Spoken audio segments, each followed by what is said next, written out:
आज जर माझे पप्पा जर आमच्यासोबत असते तर तेही खूप हॅपी असते की ह्या जुन्या घरून आम्ही नवीन घरी शिफ्ट होतो आहे. त्यांच्यासोबत जर आम्ही त्या घरामध्ये जर गेलो असतो तर एक आनंदाचं आज वातावरणच एक वेगळं असतं. पण आज असंही ते नसताना पण माझ्यासोबतच होते, कारण की हे जे मी कंप्लीट करू शकले ते फक्त त्यांच्यासोबत असण्यामुळेच आणि त्यांच्या सपोर्टमुळेच. त्यांनी पावलोपावली मला हे जेव्हा मी माझं घर रेडी करण्याचं जेव्हा डिसिजन घेतलं तेव्हा ते माझ्यासोबतच होते, कारण की मला असं कोणताही फायनान्शियली प्रॉब्लेम आला नाही की मला हे राहिलं आहे माझं किंवा कोणती गोष्ट होत नाही आहे. पप्पांनी सगळं काम माझ्याकडनं करून घेतलं आहे, म्हणजे ते माझ्यासोबतच होते, आजही माझ्यासोबतच आहे.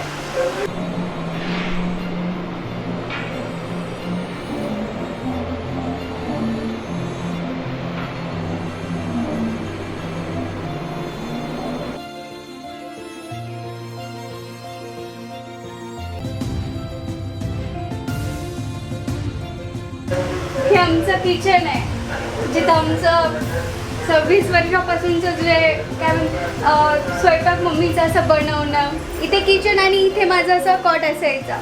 ह्या किचनपासून एवढ्याच अंतरावरती इथे माझं स्टडी रूम असायचं, इथेच अभ्यास करायचा. आणि माझ्या पप्पांनी आम्हाला कोणत्याही गोष्टीमध्ये कमी पडू दिलेली नाही, कधीच कोणत्याही बाबतीत नाही. ना शिक्षणाच्या बाबतीत ना कोणत्याही असं फायनान्शियली असो किंवा एज्युकेशनल म्हणो किंवा घरामध्ये कोणत्या गोष्टींची असो, अशी कोणत्याही गोष्टीमध्ये त्यांनी कधीच आत्तापर्यंत आम्हाला कमी पडू दिली नाही आणि अजूनही कमी पडत नाही आहे. कारण की त्यांच्यामुळेच आजही मी त्यांचं स्वप्न त्यांच्यामुळेच कंप्लीट करू शकले, कारण की आजही ते माझ्यासोबतच आहे.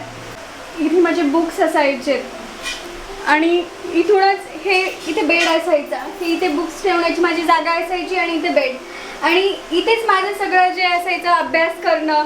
इथूनच सगळं म्हणजे जे काही समजा शाळेपासूनचा म्हणजे लहानपणापासूनचा जे आतापर्यंत मी माझ्या स्वतःच्या पायावर उभी राहिलेली आहे, जे मी आता जॉब करते आहे, त्या आतापर्यंतचा जो काही मी स्टडी केलेला आहे तो या कॉर्नरमध्येच इथे स्टडी करणं. आणि ही माझ्या पुस्तकांची जागा आहे, इथे माझी पुस्तकं ठेवायची मी. मला आजही आठवतं आमच्या या घरातल्या आठवणी, जेव्हा मी पहिलीपासून ते आतापर्यंतचा जो शिक्षणाचा माझा प्रवास असायचा. जेव्हा मी लहान असायची तेव्हा आमच्या इथे शिक्षणाचं इन्व्हॉर्मेंट नाही आहे, कोणी म्हणजे मुलींना तर शिकवलेलंच नाही आहे. पण माझ्या पप्पांनी असं नाही केलं की हां एवढं शिकवल्याने असं हे होईल. कदाचित मम्मीने तरी कधीतरी नको एवढं कशाला हे करायचं किंवा काय एकटीला कशाला बाहेर पाठवायचं किंवा काय. माझ्या पप्पा म्हणायचे नाही, स्वतःची कामं स्वतः तू करायचे. आणि शिक्षणाचं असं पप्पा हे सांगायचे, नॉलेज मला काही नसायचं. 10वी नंतर कोणता मी सब्जेक्ट घ्यायला पाहिजे हेही मला माहिती नव्हतं. 10वी पास आउट केलं, सायन्स म्हणजे काही माहीत नव्हतं. तेव्हा माझ्या पप्पांसोबत मी एकदम सगळ्यात इम्पॉर्टंट तो मला किस्सा सांगायला आवडेल की 10वी नंतर विषय कोणता घ्यायला पाहिजे हे मला माहिती नव्हतं. 10वी पास आउट केलं, पास झाले बाबा, मग आता काय घ्यायचं काय नाही. घरामध्ये कोणी शिकलेलं नव्हतं, त्यामुळे काही सांगायला असं हे कोणी मोठं नव्हतं की बाबा तू हे घ्यायला पाहिजे का ते. माझे पप्पा एवढे हुशार होते की त्यांनी माझ्या आईची 12वी पण काढली, माझ्या आईला पण शिकवलं आणि मलाही शिकवलं. जेव्हा 10वी पास आउट झाले तेव्हा आम्ही कॉलेजच्या ॲडमिशनसाठी कॉलेजमध्ये गेलो, तेव्हा माझे पप्पा माझ्यासोबत होते. तर मला वाटायचं बाबा सायन्स म्हणजे खूपच इंग्लिश असतं, तुम्ही सायन्स घेऊ की नको. माझ्या मनात होतं की मी नाही आर्ट्स घ्यायला पाहिजे, मराठीतून अभ्यास असेल, माझं मराठी मीडियमचं शिक्षण आहे, मला मराठीच जमेल. पण माझ्या पप्पांनी मला तिथे पण माझा म्हणजे जे आत्मविश्वास म्हणतात ना स्वतःमधला की नाही तू हे करू शकते, माझे पप्पा ते माझ्यासाठी करायचे की नाही तू करू शकते, हां घे तू सायन्स घे.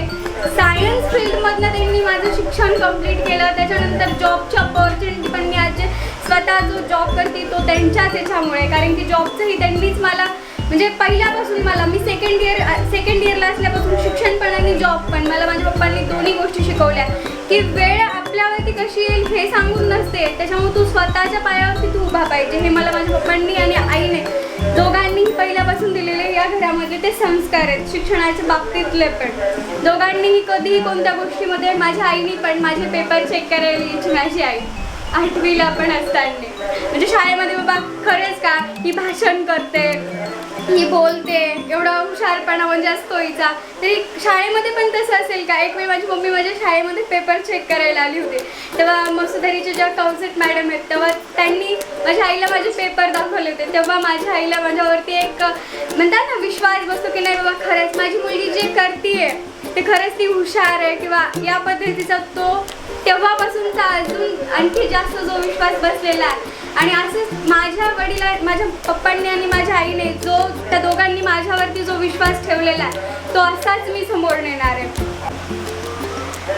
आता मी माझ्या जुन्या घराची ओळख तुम्हाला करून दिली आहे. फायनली आता आपण माझ्या पप्पांना मी माझ्या नवीन घरी नेते. चला तर आपण माझ्या नवीन घरी जाऊयात. मेरी ज़मीं आसमां मेरे पापा, मैं हूँ जहाँ है वहाँ मेरे पापा, मेरे पापा, मेरे पापा, मेरे पापा, मेरे पापा. तुम सांसों की सांस हो, शाम सहर मेरे पास हो, जहाँ मेरे आंसू ये ढले वही मुझे हंस के मिले. मेरे पापा, मेरे पापा.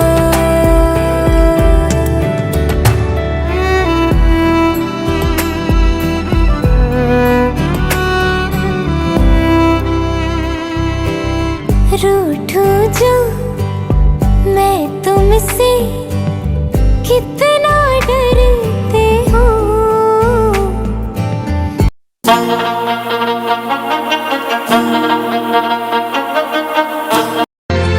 लेक बापाची लाडकी जशी दुधावर साय, लेक होती बापासाठी पुन्हा एकदाची माय.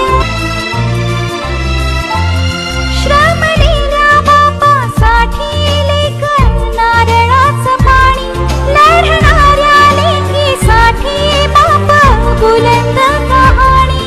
चला तर आपण नवीन घर बघूया. हा आहे आमचा हॉल.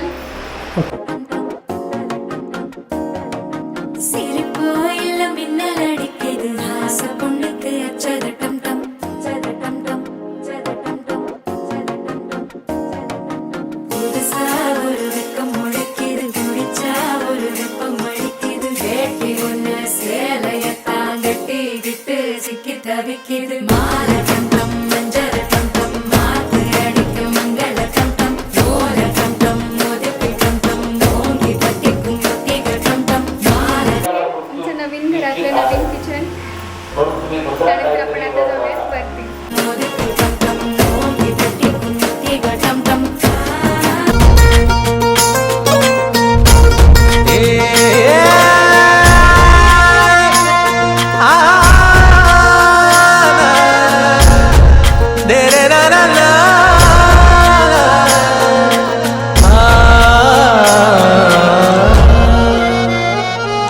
ही वाट जरी बळणाची बळ येऊ दे हिमतीला. झुंजार होनी ललकार आसमानाला,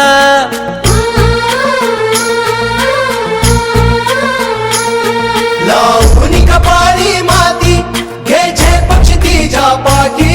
हुंकार भरारीसाठी पेटू दे मनाच्या वाती.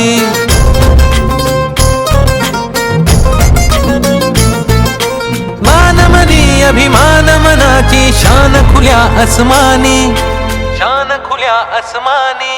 हा रंग चढू दे, ही झिंग चढू दे, हो सूर्य नवा. हमें चलना तूने सिखाया था, पाँव थके तो कांधे पर बिठाया था. खुद की जरूरत त्याग के मेरी खुशियों को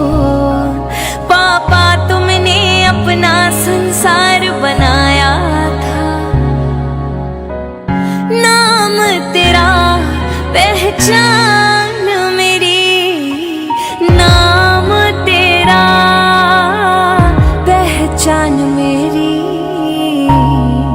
मेरे पापा मेरा संसार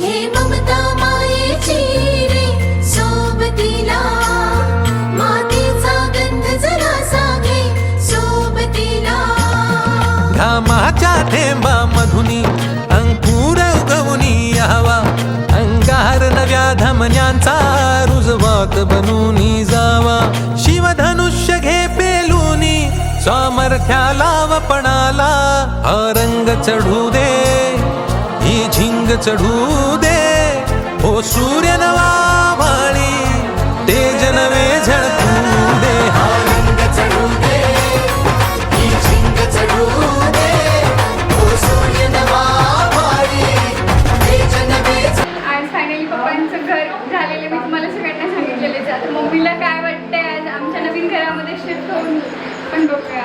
चांगलं वाटतं भैया, पण तेच ना सगळं चांगलं वाटतं. खूप कष्टांनी तिच्या पप्पांनी घर उभं केलं. हे पण तिकडनं तर घर बघितलं आता 4 भिंतीचं, हे तिच्या पप्पांनी खूप कष्टाने. पण आम्ही विचार पण नव्हता केला भैया, असं विचार सुद्धा नव्हता केला की माझी बाई हे 3 महिन्यात तिने पप्पाला वचन दिलं होतं की पप्पा मी तुमचं ड्रीम कम्प्लीट करेन. तिने इतकी स्ट्रगल केली 3 महिन्यात घर, जानेवारी फेब्रुवारी मार्च एप्रिल महिन्यात सगळं घर. आता बघ भैया सगळं घर कम्प्लीट झालं. माझ्या भैयाला पण 12वीला ऍडमिशन घेतलं. माझ्या भैयाला पण बघती, मला बघती. तिचे पप्पा आमच्या सोबतच आहे, तिचे पप्पा आमच्या सोबत आहे. खूप चांगलं वाटतं भैया, चांगलं वाटतं. माझ्या लेकरांनी एवढं स्वप्नाचं, तिच्या पप्पाचं स्वप्नातलं घर कम्प्लीट केलं. आम्ही चौघं पण या घरात आहोत, खूप आनंदात आहोत आता. आणि असंच आता माझ्या दादाने माझ्या बहिणी असं समोर प्रगती करो, दोघाला भरभरून आशीर्वाद. जन्मदाता है जो नाम जिनसे मिला, थाम कर जिनकी उंगली है बचपन चला.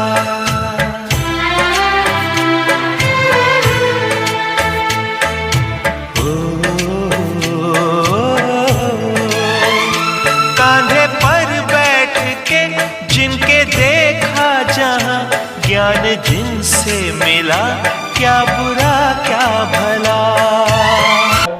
हा जो पूर्ण जो नवीन घराचा जो प्लॅन आहे, जी आयडिया आहे ती पूर्ण पप्पांची होती. सगळं काही पप्पांनी प्लॅन करून ठेवलेलं होतं, फक्त मी तो पूर्ण केलाय. पण पप्पा सोबत होते म्हणून ते कम्प्लीट करणं झालं. आणि फायनली पप्पांचं जे पप्पांनी जो जसं पप्पांना करायचं होतं की बाबा इथे हॉल करायचं, हॉलला काही डिझाईन टाकायचं, किचनला ही फरची टाकायची, किचनमध्ये हे करायचं, परत कोणते लाईट्स कसं डिझाईन कुठे करायचं, सगळं प्लॅन हा पप्पांचा मी पूर्ण केलेला आहे घराचा. फायनली पप्पांचं जे स्वप्न होतं जे घराचं ह्या फायनली आज ते सगळं कम्प्लीट झालंय, पूर्ण झालंय.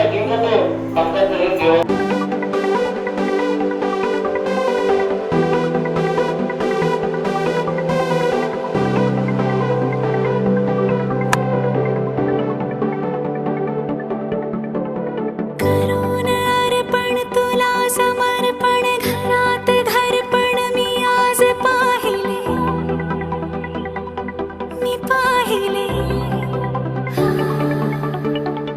ऋणानुबंधात गीत गंधात मी आनंदात आज गायले. मी स्वप्न जे होते पूर्ण ते झाले, मुक्त जे होते आता बंधन आले नात्याला. वचनाचे अर्थ